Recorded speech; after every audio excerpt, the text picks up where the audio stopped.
कहते हैं नदी किनारे रूखड़ा जब तब होए विनाश। नदी के किनारे खड़ा पेड़ कभी न कभी नदी के अंदर समा ही जाता है। वही हाल पाकिस्तान का है, वही हाल भारत के कुछ पड़ोसियों का है।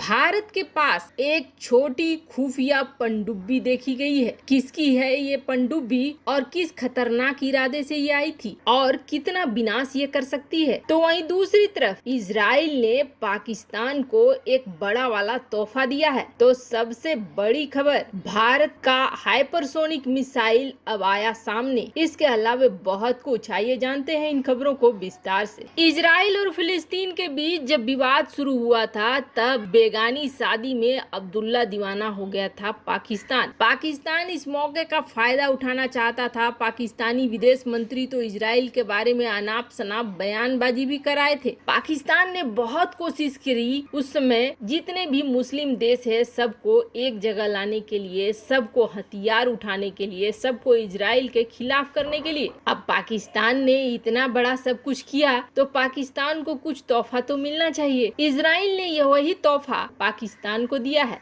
और आपको बता दें इस तोहफे से बड़ी जोर की मिर्ची लगी है पाकिस्तान को, क्योंकि पाकिस्तान को समझ में आ रहा है कि वो जो सपनों का महल बना रहा है दरअसल वो ताश के पत्तों का महल है जो सिर्फ उसके ख्यालों में है। असल जियोपॉलिटिक्स में सब कुछ इसके उलट हो रहा है। लाख कोशिशों के बावजूद मिडिल ईस्ट के देशों को भड़का नहीं पाया पाकिस्तान इजराइल के खिलाफ। अब उल्टे नई सरकार आई इजराइल में और ये सरकार इतनी कट्टरवादी है कि पाकिस्तान के आते ही उसने पोल खोलना तो शुरू किया ही, पर अब जो बड़ा काम हुआ है उससे पाकिस्तान जल भुन गया है। दरअसल ये लगभग दबी छिपी जबान में सभी को पता है कि मिडिल ईस्ट के कुछ देश हैं जो कि इजराइल के साथ हर हाल में अपने रिश्ते को अच्छा करना चाहते हैं। बात करेंगे और अगर सऊदी अरब की, तो सऊदी अरब और इजराइल के बीच पहले से ही खुफिया रिश्ते हैं। खुफिया जानकारी हो, टेक्नोलॉजी हो या साइबर सुरक्षा हो, इन क्षेत्रों में ये मिलकर काम कर रहे हैं। तो वहीं इजरायली खुफिया एजेंसी मोसाद के प्रमुख अपने सऊदी के नेताओं से मिलने के लिए कई बार गुप्त रूप से जाते रहे हैं। अब यहाँ तक तो था जो लुका छिपा खेल चल रहा था, पर अब संयुक्त अरब अमीरात यानी कि यूएई ने इजराइल के दूतावास को पहली बार शुरू कर दिया है। इजरायली विदेश मंत्री येर लैपिड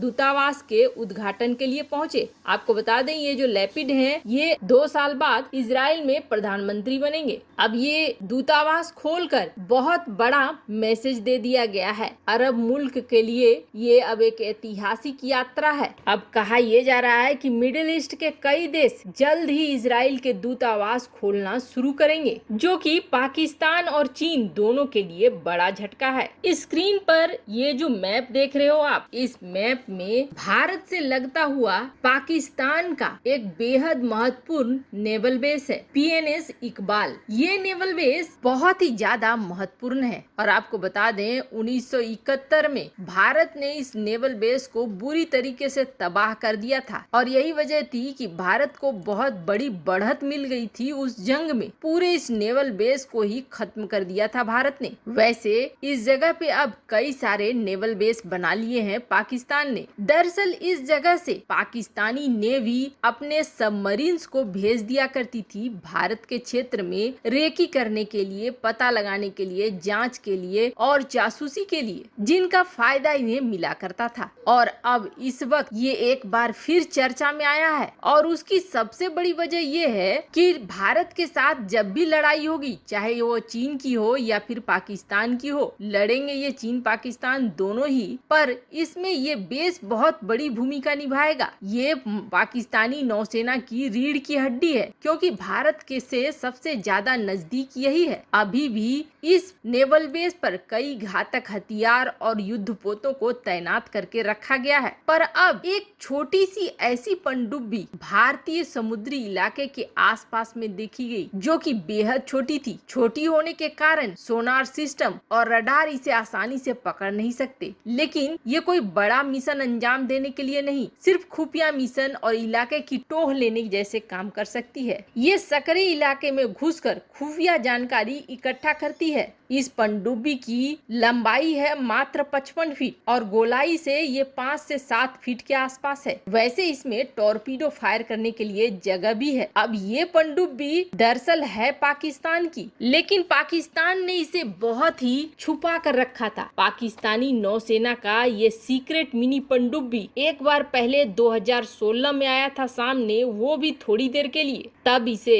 कराची के आसपास देखा गया था और अब एक बार फिर इस पनडुब्बी को कराची के नौसैनिक हार्बर पर ड्राई डॉक में देखा गया। ड्राई डॉक में लाने का मतलब है कि इसे मरम्मत के लिए लाया गया है, जिसकी वजह से इसमें कवर नहीं लगाया गया। इसी दौरान आसमान से गुजर रहे सैटेलाइट ने इस मिनी पनडुब्बी की तस्वीर क्लिक कर ली है। अब कहा जा रहा है कि भारतीय क्षेत्र के आसपास घुसने की कोशिश कर रहा यही वो पनडुब्बी है जिसे चीन इस जगह पे इस्तेमाल कर रहा है ये पनडुब्बी पाकिस्तान की, पर रेकी इससे चीन करवा रहा है। वैसे समय आएगा तो भारत को सबसे पहले 1971 की तरह इस नेवल बेस को तबाह करना बहुत जरूरी होगा। तो वहीं दूसरी तरफ भारत ने एक और बड़ा तहलका मचा दिया है और ये तहलका इस बार न सिर्फ चीन को, पाकिस्तान को, बल्कि यूरोप को भी परेशान कर रहा है, क्योंकि अब से कुछ साल पहले तक यूरोप, अमेरिका ये ऐसे देश थे जो भारत की शक्ति को समझते ही नहीं थे।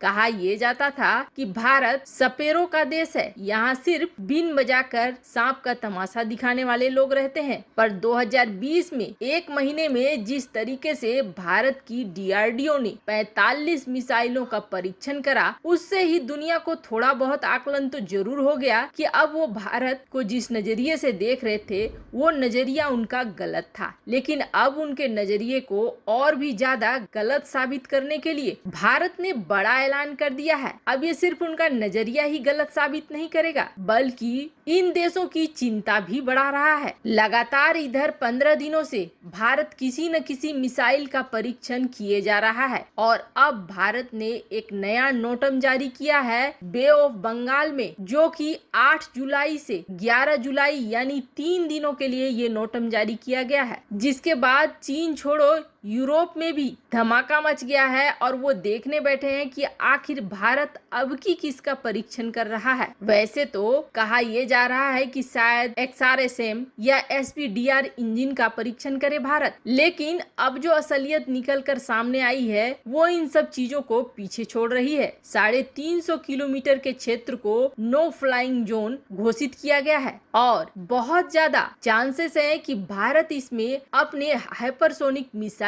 का परीक्षण करने वाला है। पिछला 2 परीक्षण भारत अपने हाइपरसोनिक मिसाइलों का कर चुका है और ये परीक्षण है तीसरा परीक्षण। अगर ये परीक्षण पूरी तरीके से सफल हो जाता है तो हाइपरसोनिक मिसाइलों के मामले में भारत काफी आगे निकल जाएगा। वैसे अभी जुलाई का महीना कहा जा रहा है और भी ज्यादा धूम धड़ाके वाला होने वाला है। वैसे आपको क्या लगता है, क्या भारत को पाकिस्तान की इस नेवल बेस का इलाज करना चाहिए? कमेंट कर अपनी राय जरूर बताएं। जल्द मिलते हैं अगले वीडियो में नई खबर के साथ।